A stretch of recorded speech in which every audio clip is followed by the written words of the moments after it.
Dunia ini penuh dengan misteri. Ada kejadian-kejadian yang hingga kini belum bisa dijelaskan oleh akal sehat. Apa yang sebenarnya terjadi? Siapa yang bertanggung jawab? Dan mengapa kasus ini tetap menjadi teka-teki hingga saat ini? Mari kita selami lebih dalam kisah ini.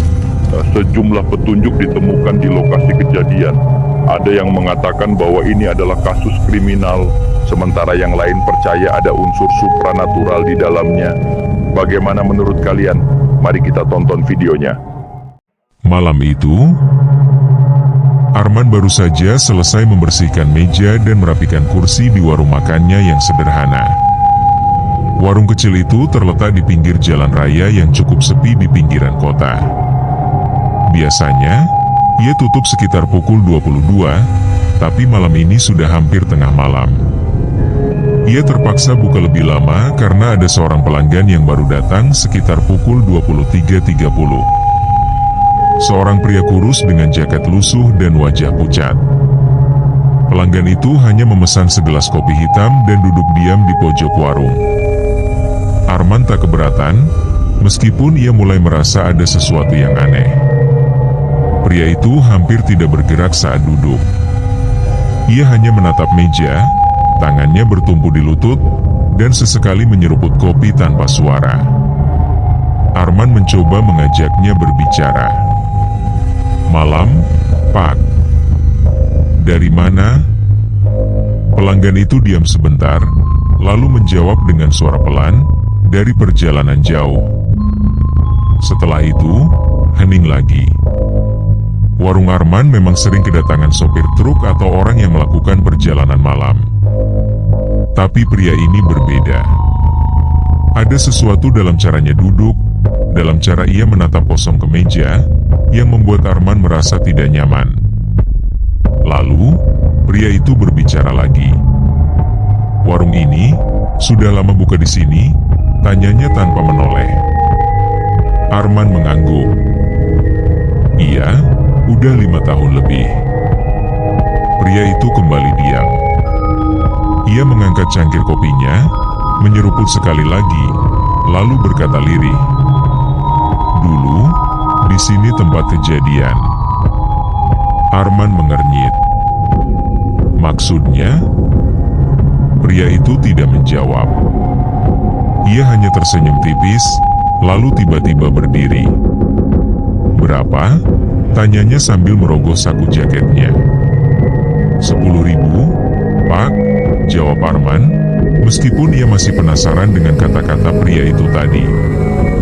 Pelanggan itu mengeluarkan uang kertas lusuh, meletakkannya di meja, lalu berjalan keluar dari warung. Saat Arman mengambil uang itu, tangannya tiba-tiba terasa dingin. Uang kertas itu terasa lembab, seperti baru saja terkena embun atau air. Perasaan tidak enak semakin kuat. Ia buru-buru menyusul keluar untuk melihat kemana pria itu pergi.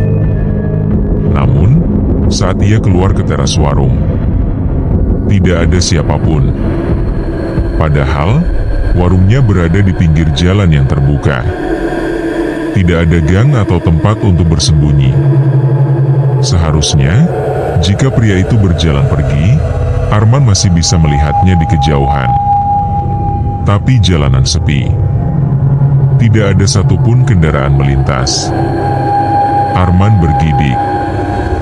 Ia menatap uang di tangannya, dan sesuatu membuatnya hampir menjatuhkan uang itu. Di salah satu sudut uang kertas itu, ada noda kecoklatan yang samar, seperti bekas darah kering. Esok paginya, karena merasa ada yang tidak beres, keesokan harinya Arman bertanya pada warga sekitar tentang kejadian yang pernah terjadi di lokasi warungnya. Seorang bapak tua, Pak Darto, yang sudah lama tinggal di daerah itu, akhirnya bercerita. "Dulu, sebelum kamu buka warung di situ, ada kecelakaan di jalan depan warungmu. Sopir truk menabrak seorang pria sampai tewas tengah malam, sekitar jam 11:30, kata Pak Darto." Arman menelan ludah. Itu waktu yang sama saat pelanggan aneh itu datang semalam. "Lalu, mayatnya ditemukan di mana?" tanyanya dengan suara pelan. Pak Darto menatapnya dengan ekspresi muram. Persis di tempat kamu menaruh meja pojok itu. Jantung Arman berdegup kencang. Ia langsung teringat pada pria pucat itu. Cara duduknya yang diam, matanya yang kosong, tangannya yang pucat, dan kata-kata terakhirnya sebelum pergi. Dulu, di sini tempat kejadian. Malam itu, Arman menutup warungnya lebih awal. Setelah mendengar cerita Pak Darto, Arman memutuskan untuk tidak mengabaikan firasat buruknya. Malam itu, ia menutup warung lebih awal. Sebelum pulang, ia berdiri di depan meja pojok tempat pria aneh itu duduk semalam. Tatapannya terpaku pada noda kecoklatan di uang kertas yang ditinggalkan pelanggan itu. Mungkinkah itu benar darah? Untuk memastikan, keesokan harinya Arman pergi ke seorang kenalannya yang bekerja di laboratorium kesehatan. Ia meminta tolong untuk mengecek apakah noda di uang itu benar-benar darah atau hanya kotoran biasa. Beberapa jam kemudian, hasilnya keluar. Ini memang darah manusia, kata temannya. Tapi sudah cukup lama mengering, mungkin berbulan-bulan atau lebih. Arman merasa ada sesuatu yang semakin tidak masuk akal. Mengapa pria itu membawa uang dengan noda darah tua? Untuk mencari jawaban, ia kembali menemui Pak Darto dan bertanya lebih banyak soal kecelakaan yang pernah terjadi di depan warungnya. Pak Darto mengingat sesuatu yang mungkin penting. Dulu, sebelum tempat ini jadi warungmu, ada sebuah warung kopi kecil di sini. Malam saat kecelakaan itu terjadi, katanya korban baru saja minum kopi di warung ini. Tapi sebelum dia sempat menghabiskannya, dia ditabrak truk. Arman berpikir keras. Ia ingat betul, pria aneh itu juga hanya memesan kopi, lalu menghilang begitu saja. Ia mulai mempertimbangkan kemungkinan bahwa pelanggan itu bukan orang biasa. Tapi, ia tidak ingin terburu-buru percaya hal mistis. Mungkin ada penjelasan lain yang lebih logis. Arman akhirnya pergi ke kantor polisi setempat, membawa uang bernoda darah itu sebagai bukti. Ia meminta mereka untuk mengecek apakah ada laporan kecelakaan lama yang mungkin terkait dengan kejadian ini. 2 hari kemudian, polisi menghubunginya kembali. Kami menemukan sesuatu yang menarik, kata petugas. Uang yang Anda bawa cocok dengan salah satu barang bukti dari kecelakaan tahun lalu. Korban adalah seorang pria yang ditemukan tewas setelah tertabrak truk di dekat warung Anda.